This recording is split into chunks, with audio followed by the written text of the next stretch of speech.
Hai, Assalamualaikum adik-adik kelas 2. Pada video kali ini kita akan belajar tema 5, subtema 2, pembelajaran 4. Benny mendapat tugas dari sekolah.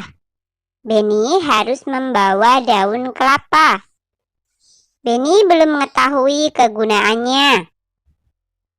Ibu guru merahasiakannya. Tahukah kamu apa kegunaan daun kelapa? Coba amati gambar berikut. Ini adalah gambar langkah-langkah membuat anyaman ketupat. Buatlah pertanyaan tentang gambar tersebut dan mintalah temanmu menjawabnya. Nah, misalkan saja pertanyaannya, apa bahan untuk membuat anyaman ketupat? Teman bisa menjawab, daun kelapa. Perhatikan percakapan Benny. Benny sedang bercakap-cakap dengan Bu Guru. Buatlah ketupat menggunakan daun kelapa. Sediakan 2 helai daun kelapa. Pernahkah kamu membuat kerajinan? Kerajinan dari dedaunan? Kali ini kamu akan membuat anyaman. Anyaman cangkang ketupat dari daun kelapa. Cara membuatnya adalah 1. Gulung 1 sisi janur sampai 3 kali pada tangan. Ingat, posisi pangkal janur menghadap ke atas. 2. Ambil sisi janur 1 lagi, seperti langkah sebelumnya. Gulung pada tangan sebanyak 3 kali. Posisi pangkal janur menghadap ke bawah. 3. Buatlah kedua gulungan saling bersilangan. Janur masih dalam posisi tergulung. 4. Ambil 1 ujung, kemudian putar ke belakang susunan janur. 5. Masukkan ujung janur yang sudah diputar ke belakang. Kemudian janur yang berada pada posisi tengah. 6. Teruskan anyaman sampai bawah. Lakukan langkah sama dengan janur yang 1 lagi. Hore, aku dapat membuat ketupat. Ayo ceritakan ke teman-temanmu. Ini adalah pengalamanmu membuat anyaman ketupat. Daun kelapa berguna untuk cangkang ketupat.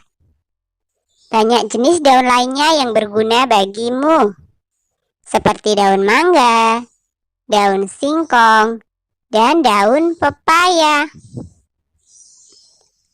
Nah, coba amatilah 5 jenis daun di sekitarmu. Ukurlah panjang tangkai daunnya. Nah, daun yang pertama adalah daun pohon pisang. Ukurannya 120 cm. Kemudian daun yang kedua adalah daun pohon mangga. Ukurannya 11 cm. Ketiga, daun jambu monyet. Ukurannya 11 cm. Yang keempat, daun pepaya. Ukurannya adalah 13 cm. Kemudian yang kelima, daun singkong. Ukurannya 17 cm. Nah, salin hasilmu pada titik-titik berikut. Ubahlah ke dalam satuan meter. Nah, tentunya kalian masih ingat kan? 100 cm sama dengan 1 meter. Yang pertama, 120 cm sama dengan 120 dibagi 100. Hasilnya adalah 1,2 meter. Kemudian yang kedua adalah 11 cm sama dengan 11 dibagi 100. Hasilnya adalah 0,1 11 meter. Kemudian yang ketiga, 11 cm. Sama dengan 11 dibagi 100. Hasilnya adalah 0,11 meter.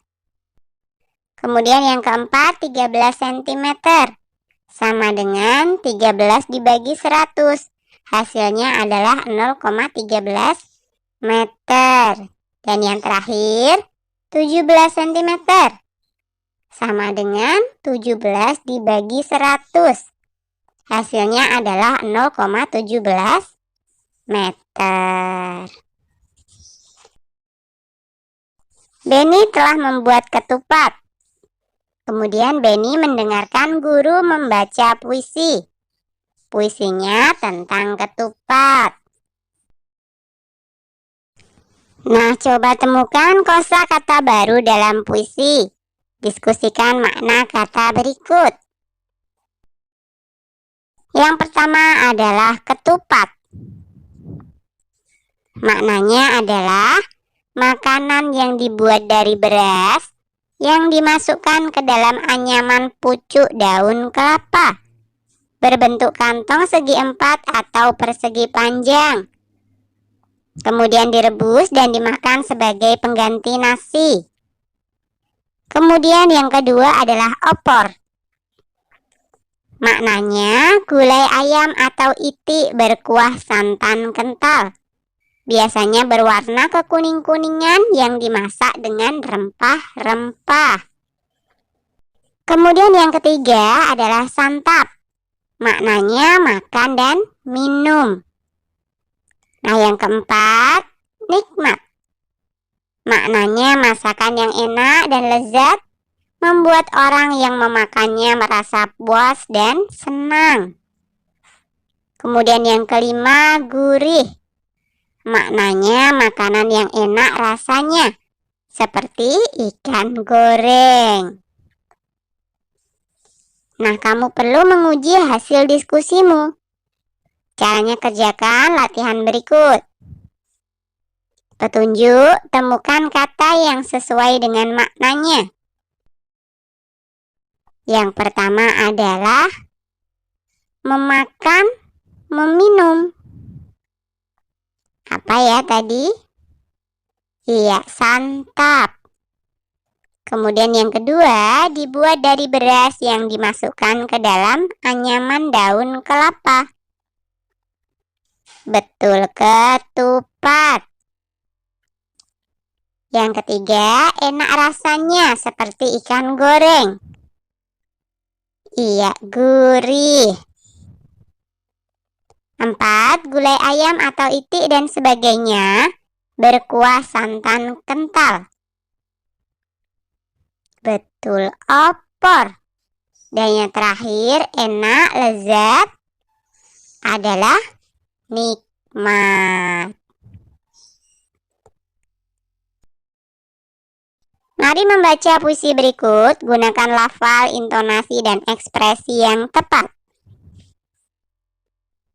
Ketupat lebaran. Ketupat lebaran dengan sayap opor ayam. Disantap sepulang dari sholat Idul Fitri. Untuk kakek dan nenek, tetangga, sahabat. Senangnya, subhanallah, sungguh nikmat. Ketupat lebaran dengan sambal goreng hati. Tersedia di meja sepulang dari sholat. Memang sedap dan enak dan gurih. Cobalah ketupat. Alhamdulillah, sungguh nikmat. Nah, perhatikan temanmu membaca puisi. Gunakan ekspresi, intonasi, dan lafal. Nah, ekspresinya, raut wajah ataupun gerak tubuh sudah tepat dalam mengisyaratkan perasaan sesuai isi puisi. Intonasinya, perubahan nada tepatnya naik dan turunnya nada juga tinggi dan rendahnya suara sudah sesuai dengan penekanan tertentu. Sedangkan lafalnya, kata atau kalimat yang dibunyikan sedikit kurang jelas. Nah, itu hanya sekedar contoh penilaian ya. Kalian bisa menilai sendiri bagaimana cara teman kalian membaca. Nah, sekarang coba tulislah puisi tentang lingkungan. Nah, ini adalah contohnya ya. Lingkunganku. Lingkunganku dahulu rindang. Anak-anak sangat senang bermain di tanah lapang.